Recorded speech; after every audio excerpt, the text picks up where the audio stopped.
All right, Alexander, let's talk about regime change that really failed in a big way. And that is the regime change in Venezuela. And it looks like this is coming to a conclusion. We've talked a lot about how the conflict and the regime change in Syria has is approaching some sort of resolution.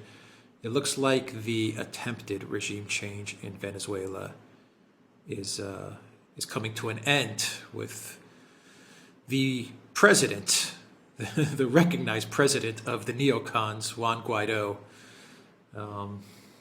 exiting. What is going on here?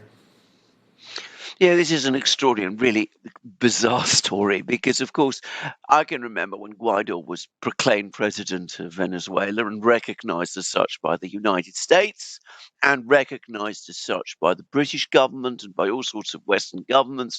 There was this huge orchestrated campaign to tell us what a heroic leader Guaido was and how he was the true leader of Venezuela.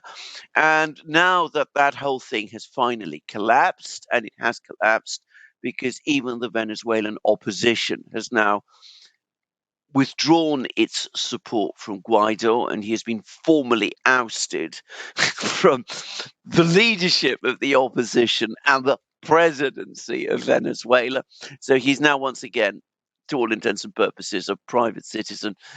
Well, this has achieved zero coverage in the British American media, as far as I can see. This enormous story of a few years ago about, Guaido going to carry out this coup and this regime change, this color revolution in Venezuela. It's all sputtered into um, utter failure. And as I said, there's no coverage of it, none at all. I haven't seen a single article about this event in the British media anywhere. The BBC, as far as I know, hasn't covered it either. So this has been an abject, total, and complete failure in Venezuela, and it's left Maduro in power in Venezuela, and the United States now trying to make up to him. So, Chevron is now, big American oil company is now being allowed to go back to Venezuela.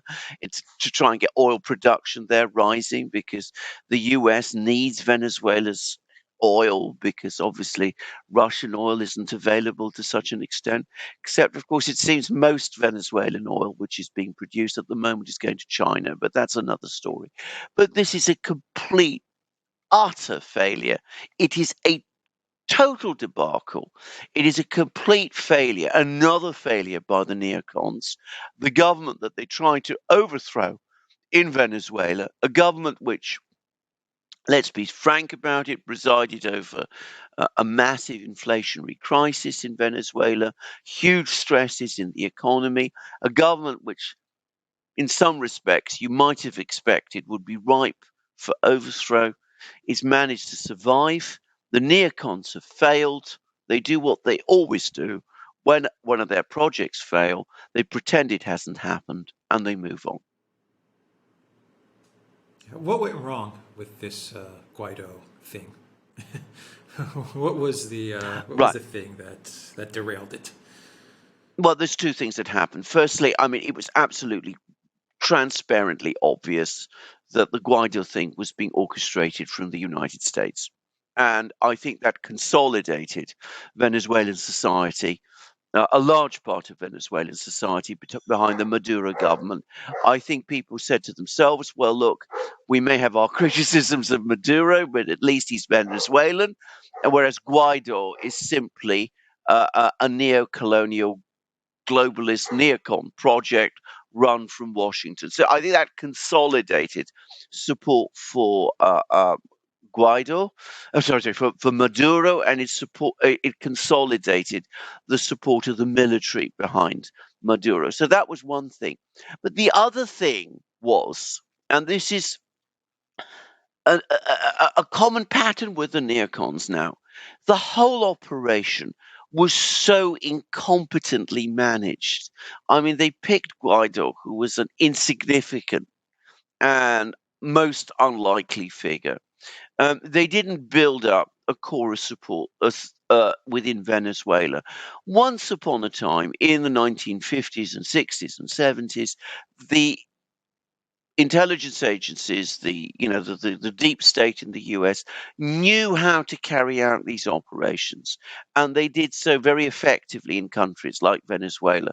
Today, one gets the sense that they're so absorbed with the political conflict in the United States that going abroad, they've lost their touch, and they just didn't manage this well at all, and it ended in abject and complete failure.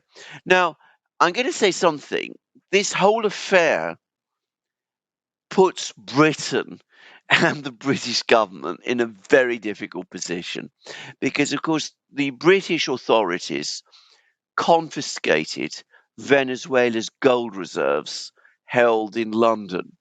And there was a court case, and the High Court in Britain uh, decided this in favor of the British government. They said that the gold should not be returned to Venezuela when the Maduro authorities asked for it, because Maduro isn't the real president of Venezuela anymore.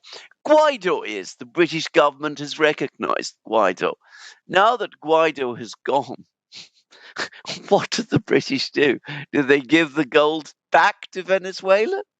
Do they find some other legal device to hold on to it? As I said, they've it seems to me put themselves in a very awkward and embarrassing position, which is perhaps why the British media is maintaining radio silence over this particular story. So, does Maduro know that? Is he aware of the fact that he's making deals now with the very country that wanted to overthrow him, that was Oh engineering yeah, oh yeah, a coup absolutely. against him? And how's he going to Absolutely. proceed with this? How do you think he's going to proceed with this? He's going to hedge. I mean, he knows perfectly well that the US attempt to overthrow him failed, but that doesn't mean that the US likes him anymore. It's just that they have to deal with him because he is entrenched, he is there in Venezuela, he's got the military behind him, he's got the police behind him, he's got a critical mass of support amongst the Venezuelan population. He can't just be overthrown in the way that the United States was trying to do. But he knows perfectly well, and he's got people advising him who are going to tell him this, and the Cubans are going to tell him this, and the Cubans are important in Venezuela. You can't trust the Americans. I mean, at the moment, they need your oil, but that may change from one day to the next.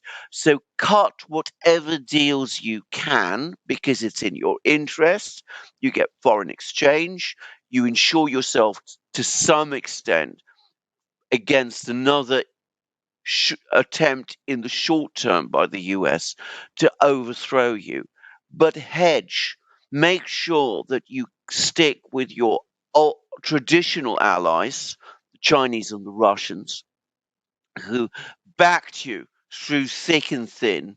Because, of course, if things change in the United States, well, you might find yourself having to face off another regime change attempt in the future. And that's why I said the bulk of Venezuelan oil at the moment, despite what the Biden administration wants, is not going apparently to the United States, it's going to China instead. Yeah, it's not going to. You don't see Venezuela affecting the oil market anytime soon. What's going on between No, Chevron and no, no, no. Venezuela? No, no. I mean, even Chevron apparently admits that it will take not just months but years before the Venezuelan oil industry is working properly again and production is back at its pre-crisis levels. I mean, we're talking about an industry that has been heavily neglected. Most of the technicians left, the equipment is in bad shape, lots of things have gone wrong. It will take a very, very long time for production to start cranking up again. We're looking at events years in the future. So, yes, Venezuela will be able to sell a little more oil than it could. Sanctions will affect its ability to sell oil less than was the case, say, a year or two ago, but it's not going to change dramatically the situation in the oil market. All right. Any other comments with regards to Guaido, the Guaido story? To Guaido. Well, I mean, Guaido kind of seems like he was a I will. precursor to Zelensky, huh? Absolutely, exactly. I mean, the United States seems to have a genius now for picking the most unlikely and peculiar people. Guaido was a completely unconvincing president of Venezuela. I have to say, I think many Ukrainians feel the same way about Zelensky, not just people outside Ukraine like us. I mean, I'm getting lots of people in Ukraine finding him a most unusual and bizarre and eccentric figure. And I think when he went to Washington, and the political class, including many Republicans, saw him, in the flesh, if you like, close up. I mean, they too realized what an eccentric and bizarre figure he was. So, I mean, again, once upon a time, the US knew how to pick people and was able to pick people who were at least convincing up to a point. But they've lost that particular skill. And as I said, they seem to be left with these unconvincing, slightly ridiculous figures. Well, very ridiculous figures.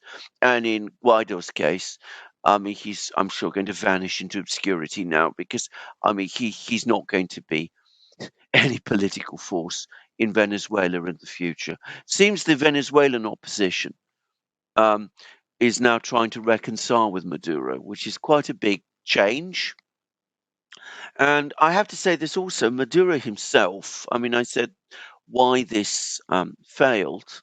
Maduro himself, whom you can be very critical of in many things, but he did show an extraordinary ability to, keep the situation stable. He never panicked or lost his nerve.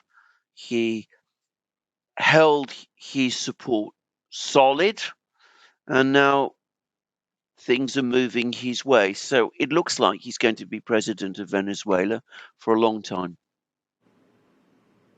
Yeah, Maduro came through in the end. He came through in the end, yeah. Much like Assad. Much like Assad, exactly like Assad, yeah. And Guaido was in Congress, wasn't he? Much like Zelensky. Exactly, yeah, exactly. I think Doesn't it do was you much Trump's good. State of the Union where Guaido stood up or something like that. Something of that kind, exactly. Yeah, exactly. Yes, but the Democrats. He wasn't brought in to speak like Zelensky, but he was showcased. Showcased. But the Democrats also supported Guaido. I mean, this is again a bipartisan thing, and it's failed utterly, which is why, of course, they don't talk much about it. All right. We will leave it there. TheDuran.locals.com. We are also on Rockfin. And go to the Duran shop, 10% off. Use the code GOOD DAY. Take care.